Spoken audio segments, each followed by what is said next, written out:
Hola, bienvenidos a todos y a todas a este primer vídeo de un trabajo colaborativo que ahora comenzamos y que nos debería permitir llegar a un borrador de los criterios básicos de la acción social corazonista.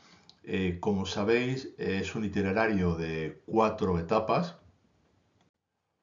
Un itinerario que sigue el relato del buen samaritano leído en clave educativa, en clave pedagógica, que dividimos en 4 momentos: hacerse cargo de la realidad, cargar de la realidad, encargarse de la realidad y dejarse cargar por la realidad. Y en cada uno de esos momentos vamos a ir entresacando las dimensiones pedagógicas que hay detrás de ese relato evangélico. La parábola es de sobra conocida. Comienza presentándonos a un hombre que es asaltado por unos ladrones que le quitan todo lo que tiene y que lo dejan medio muerto al borde del camino. Y luego aparecerán 3 personajes, un sacerdote, un levita y un samaritano, que viendo al hombre medio muerto, hay 2, el sacerdote y el levita, que lo ven y dan un rodeo, y el samaritano que lo ve y se acercará, se compadecerá y hará una serie de acciones. Como analizo más extensamente en los documentos que os invito a consultar, el evangelista Lucas insiste en que los 3 personajes ven al hombre medio muerto. No es que algunos iban distraídos y por eso no se acercan, sino que los 3 lo ven y solamente uno se acerca a ayudarlo. Ante el hecho de ver una realidad sufriente y dar un rodeo, podemos dar distintas interpretaciones. Una interpretación podría ser de carácter moral. Los que dan un rodeo hacen un acto malo, un acto reprobable. Podríamos tener una interpretación psicológica, preguntarnos por qué, viendo una realidad sufriente, esas personas no empatizan, qué psicopatía, qué enfermedad psicológica habría detrás de esas personas. Y habría una tercera posibilidad de interpretación, a nuestro juicio con mucho más recorrido pedagógico, que sería verlo desde una perspectiva epistemológica, presuponiendo que el sacerdote y el levita de hecho no vieron a un hombre sufriente. Y esto se explica desde las gafas con las que cada uno de los personajes lee la realidad. No deberíamos olvidar que el sacerdote y el levita pertenecen al ámbito religioso, al ámbito de la religión judía. Y la religión judía, en su normativa de pureza, es muy estricta con el hecho de no acercarse, no impurificarse con un cadáver. En el Levítico, en el texto que os pongo ahí, pues Yahvé dice a Moisés, alerta sobre que nadie de vosotros se acerque a alguien impuro, que se haga impuro con el cadáver de uno de sus parientes. Esas gafas del Levítico, esas gafas de la ley, hacen que el sacerdote y el levita no vean a un hombre sufriente, sino que vean a un cadáver. El texto dice que dejaron a aquel hombre medio muerto, con lo cual no están viendo tanto la realidad del sufrimiento, sino el motivo de impureza de un cadáver. Curiosamente o paradójicamente, el samaritano tendría otras gafas que sí que le permitirían ver al hombre sufriente. Desde el punto de vista educativo, es importante darnos cuenta con qué gafas leemos la realidad, con qué gafas vemos la realidad sufriente, y preguntarnos si nuestras gafas nos acercan a la realidad o, en el fondo, nos hacen dar un rodeo por ella. Ver o no ver la realidad, acercarse a ella o dar un rodeo, es un elemento central en el acto educativo. Como dirá Emilio Lledó, el mirar, la educación de la mirada, es el momento central de la acción educativa. Los dos consideran que la profesión de maestro es un absoluto privilegio, cuando estamos también tan acostumbrados a escuchar quejas que entendemos de maestros que se encuentran saturados por el ritmo propio de una escuela, por la actitud de los niños. Bueno, Pensamos que los maestros viven muy bien, luego los maestros dicen que no se vive tan bien y estos dos pensadores reivindican el orgullo de enseñar. ¿Realmente os habéis sentido felices y cómodos siempre? Sí, a mí, eso, César me gana en que yo no tengo la experiencia de haber enseñado a Pero es que en la universidad niños. ya has dicho que Claro, es lo mismo. igual Sí es un que poco la más complicado. sensación- No es lo mismo efectivamente o depende. Quiero que habléis un poco de esto. Esa felicidad que os ha dado pues sentir. yo voy a decir algo maestros. muy breve.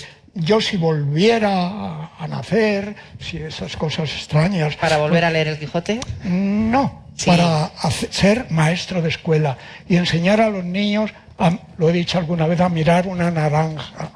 No solo un móvil, abrir una naranja o coger una flor y mirar la belleza de la naturaleza. Estamos olvidando a mirar el mundo, la realidad, y eso es una pérdida terrible, ¿no? Y me gustaría pues ser maestro de escuela, empezar otra vez con los niños, porque en ese momento la frescura, la maravillosa inmediatez del niño, las preguntas, la inquietud que tienen por entender el lenguaje. Yo tengo nietas y nietos pequeños que me estimulan, sus palabras me estimulan.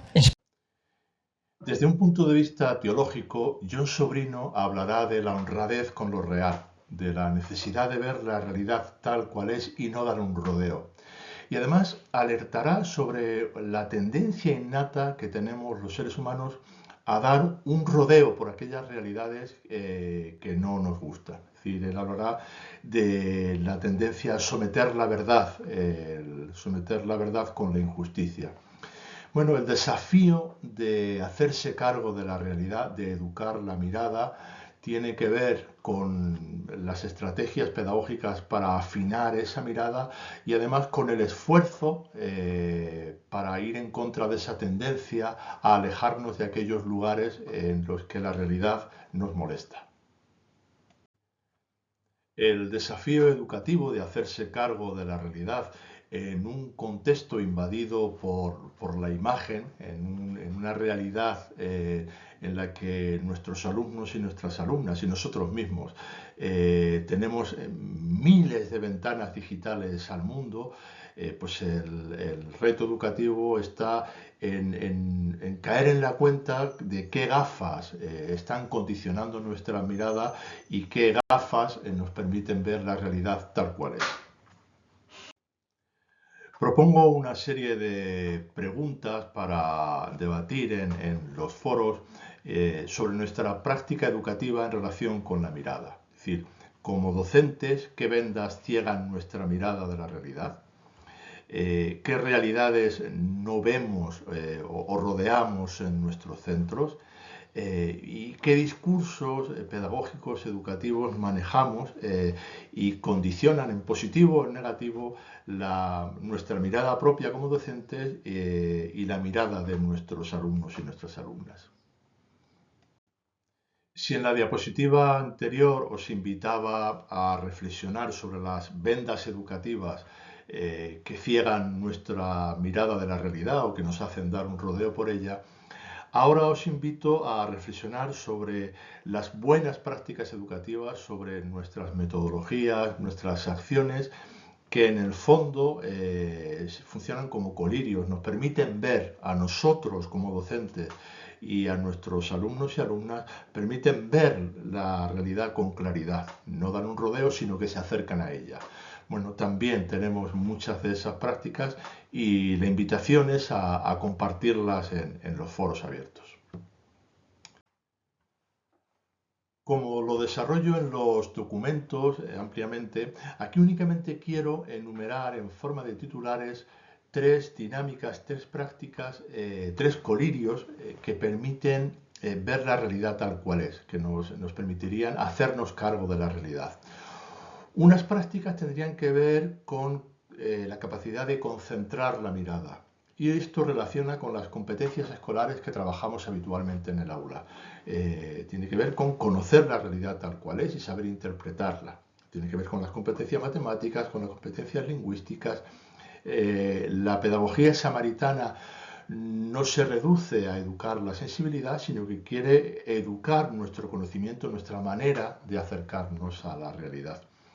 Y concentrar la mirada también incluye la capacidad de conectar el objeto de estudio, lo que estamos estudiando en ese momento, conectarnos con realidades que a veces aparecen desconectadas o lejanas, esa mirada dialéctica que es capaz de ver relaciones de causa-efecto entre, ya digo, realidades aparentemente inconexas. Eso tendría que ver con concentrar la mirada. Otro elemento, otra dimensión tendría que ver con extender la mirada. Nuestra tradición creyente es una tradición que mira lejos, en términos teológicos escatológica, que va más allá, que sabe que el momento presente está tensionado, la realidad de lo que hay está tensionada hacia la realidad de lo que podría haber. Y esa mirada extensa también tiene que ver con la honradez con lo real, con mirar la realidad no solamente en lo que ahora es, sino en lo que puede llegar a ser.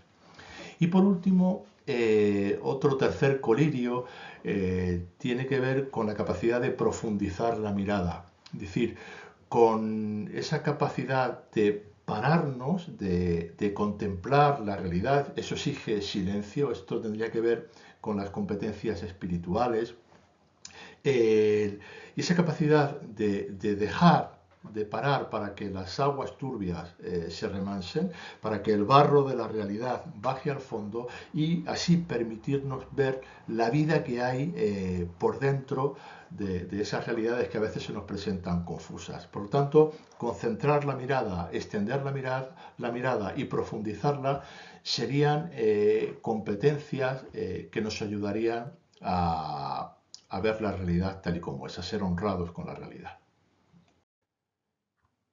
Os invito sencillamente a reflexionar y a compartir esas buenas prácticas docentes, esos colirios que ya estamos aplicando en el aula y que concentran, extienden y profundizan la mirada de nuestros alumnos y nuestras alumnas.